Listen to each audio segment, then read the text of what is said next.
हमारा टॉपिक चल रहा है मालदेव, जिसके अंतर्गत हमने मालदेव द्वारा पूर्वी राजस्थान में विस्तार को लेकर डिस्कशन किया था, जिसमें शिवाना की विजय, जालोर राज्य को अपने राज्य में मिलाना और सांचौर विजय के विषय में हमने डिस्कशन किया था। आज हम करेंगे मालदेव और बीकानेर।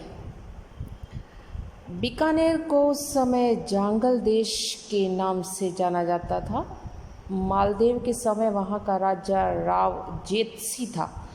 इसने मालदेव के पिता राव गंगा की गंगाणी के युद्ध में सहायता की थी और मारवाड़ राज्य के साथ उसके पारिवारिक संबंध थे। परंतु मालदेव राजपूताना में अपना एक छत्र राज्य स्थापित करना चाहता था। अतः बीकानेर से वैमनस्य का कोई कारण न होने पर भी उसने अपने साम्राज्यवादी नीति को पूर्ण करते हुए 1541 ईस्वी में बीकानेर पर आक्रमण करने के लिए सेना भेज दी। बीकानेर के राव जेतसी को जब मालदेव की सेना के आगमन की सूचना मिली तो वे भी अपनी सेना के साथ उनका सामना करने के लिए चल पड़े। जोधपुर की सेना पही नामक स्थान पर और बीकानेर की सेना ने सुआ नाम की स्थान पर डेरे डाले। सुआ के मैदान में जेतसी ने मालदेव की सेना को कड़ा मुकाबला दिया और 3 दिन के संघर्ष के उपरांत अपने साथियों सहित वो वीर गति को प्राप्त हुआ। लड़ाई के मैदान में आने से पहले जेतसी ने अपना दूत शेरशाह के पास भेजा था। मालदेव के विरुद्ध सहायता की मांग की थी, किंतु यह सहायता उस समय नहीं मिल सकी। इससे पूर्व कि शेरशाह राव जेतसी की सहायता कर पाता, जेतसी युद्ध भूमि में मारा गया। जोधपुर की विजयी सेना ने बीकानेर के दुर्ग पर आक्रमण कर उस पर अधिकार कर लिया और बीकानेर की इस विजय का श्रेय राठौड़ सेनापति कूपा को जाता है और उसकी वीरता से प्रसन्न होकर मालदेव ने उसे डीडवाना झुंझुनू की जागीर दी और साथ ही बीकानेर का प्रबंधन का कार्य भी उसे सौंप दिया। एक चीज़ स्पष्ट हो जाती है कि मालदेव ने 1542 ईस्वी में केवल राज्य विस्तार की भावना से प्रेरित होकर जांगल अर्थात बीकानेर प्रदेश को अपने अधीनस्थ किया था। नेक्स्ट आता है मालदेव और जैसलमेर। अपने पड़ोसी राज्यों से संबंध सुधारने के लिए मालदेव ने वैवाहिक संबंध स्थापित किए, जिसके अंतर्गत उसने 1536 ईस्वी में मालदेव ने जैसलमेर के रावल लूणकरण की पुत्री उमादेश से विवाह किया।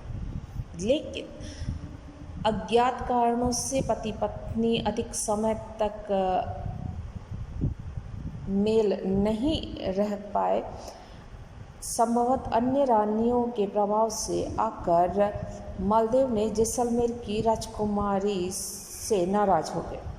मालदेव और रानी उमादे के मध्य जगदीश सिंह गहलोत ने दूसरा कारण बताया है।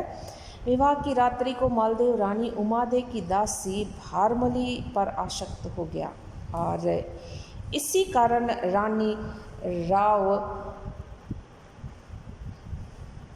मालदेव से घृणा करने लगी और आजन्म ब्रह्मचारिणी के रूप में ही रही।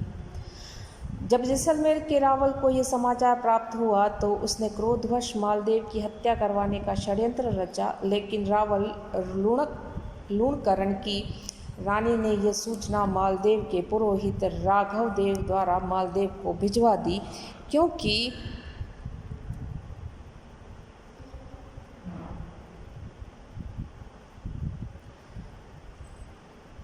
वह अपनी बेटी को विधवा होते नहीं देख सकती थी। जब मालदेव को जैसलमेर के रावल की नीयत का पता चला तो उसने क्रुद्ध होकर उमादे को जोधपुर में रखने बजाय अजमेर के तारागढ़ दुर्ग में रहने को भेज दिया।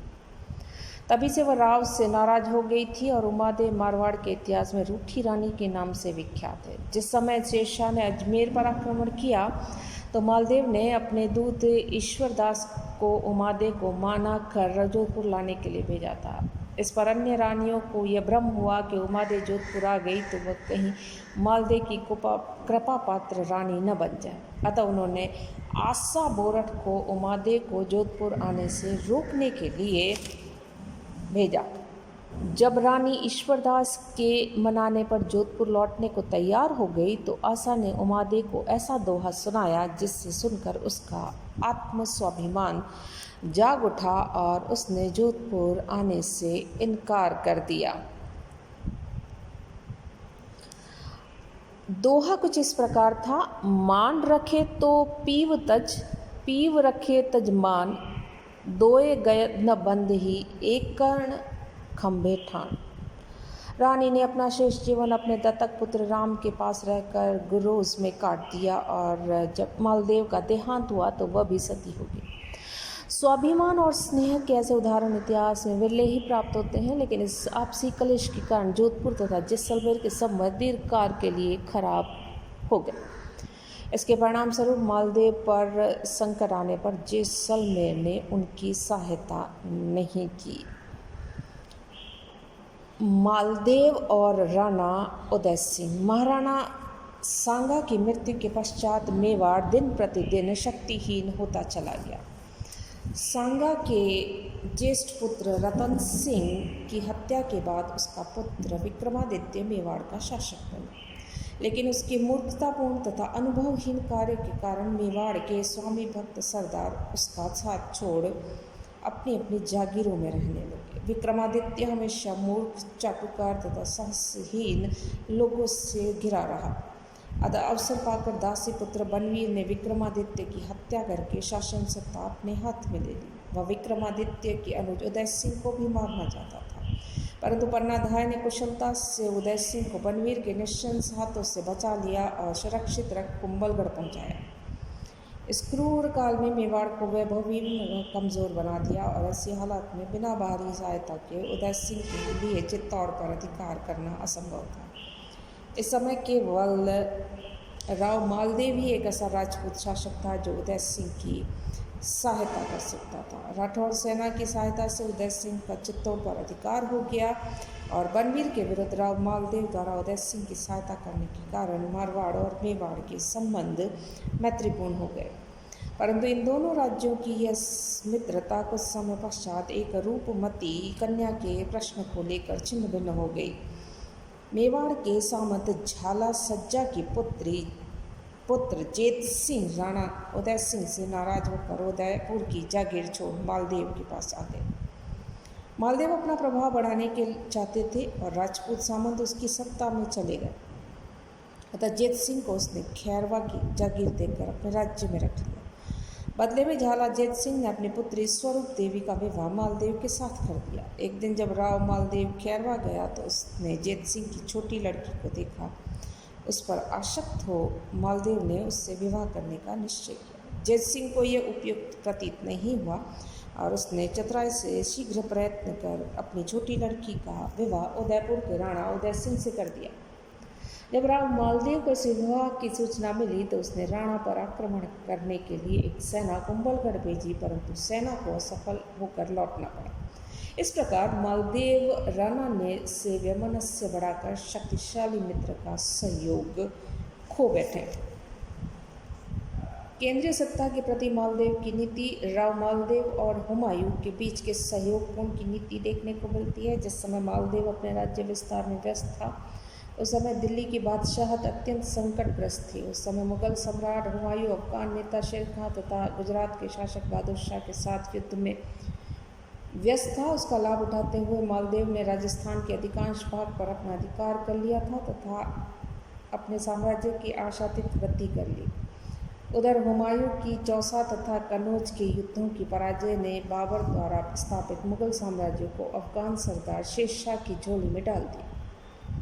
अफगान सेनाएं हुमायूं को भारत से बाहर खदेड़ने का प्रयास करने लगी और खानाबदोश की अवस्था में प्राप्त मुगल सम्राट हुमायूं को आश्रय की खोज में इधर उधर भटकना पड़ा।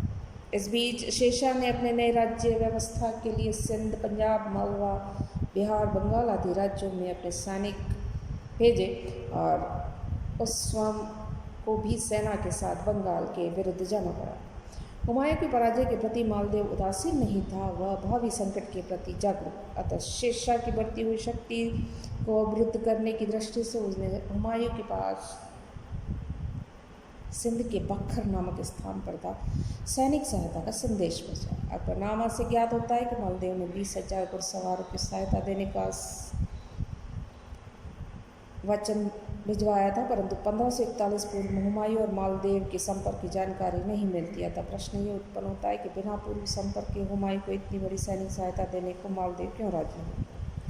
इसके प्रत्युत्तर में कहा जाता है कि उसने सोचा था कि यदि मेरी सहायता से हुमायूं पुनः दिल्ली की गद्दी पर बैठता है तो वो मेरा एहसान रहेगा, मेरा मुगल दरबार में मान बढ़ेगा और मेरी बढ़ती हुई शक्ति अवरुद्ध करने में दिल्ली की ओर से कोई प्रयास नहीं किया जाएगा। इसके अलावा वह हुमायूं की सैनिक की सहायता करके शेरशाह की प्रगति को भी रोकना चाहता था और कई राठौड़ सामंत शेरशाह की शरण में जा चुके थे, अतः मालदेव को शेरशाह के साथ युद्ध अवश्य भावी लग रहा था। इसके लिए यह भी हुमायूं को अपनी सहायक बनाना चाहता था। अस्तर बुद्धि हुमायूं ने मालदेव के प्रस्ताव पर ध्यान नहीं दिया, क्योंकि उसे आशा थी कि ठट्टा के शाह हुसैन की सहायता से वह गुजरात पर अधिकार कर लेगा। गुजरात के शासक शेरशाह को दिल्ली छोड़ने को बाध्य कर दिया, परंतु उसका ऐसा सोचना कल्पना मात्र सिद्ध हुआ, क्योंकि शाह हुसैन और यादगार मिर्जा उसके विरोधी पहले ही बन चुके थे। इस निराशा की अवस्था में उसे मालदेव के प्रस्ताव का ख्याल आया। वह फौरन जोधपुर की ओर बढ़ा और जोधपुर से 60 मील दूर फलौदी पर अपना डेरा डाला।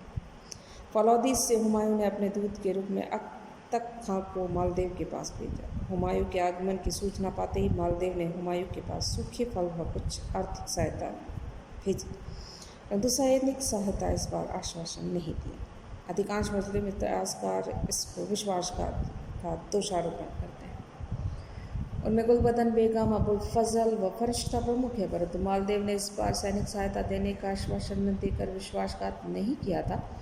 एक तो सैनिक सहायता के वायदे को 13 मास हो चुके थे। 13 मास में उत्तरी भारत की राजनीतिक अवस्था बदल चुकी थी। दूसरे, हुमायूं की स्वयं की सैनिक शक्ति क्षीण हो चुकी थी।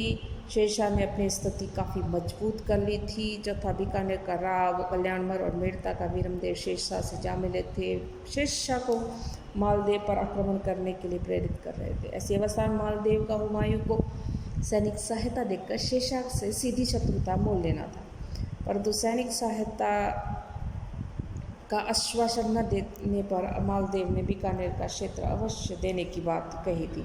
दूत अतक खां ने वापस जाकर स्थिर बुद्धि हुमायूं को ये बात बताई और नीयत साफ नहीं दिखाई। इस पर शंकालु हुमायूं ने जोधपुर न जाकर अमरकोट की तरफ रवाना हो गया।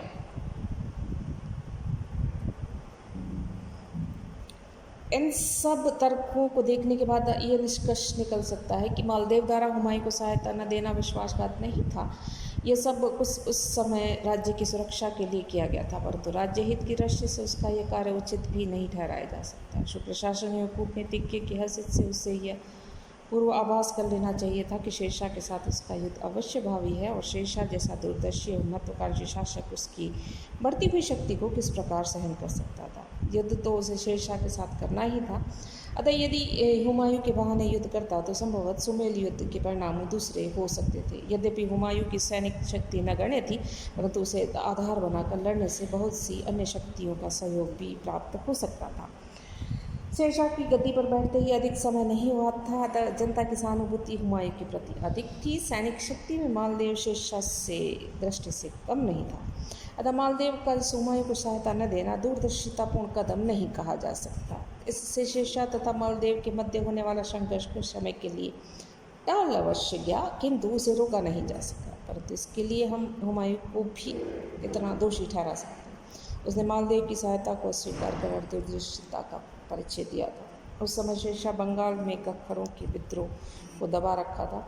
ग्वालियर व मालवा के शासक शेरशाह के विरोधी होने के कारण उस समय वे हुमायूं को सहायता दे सकते थे।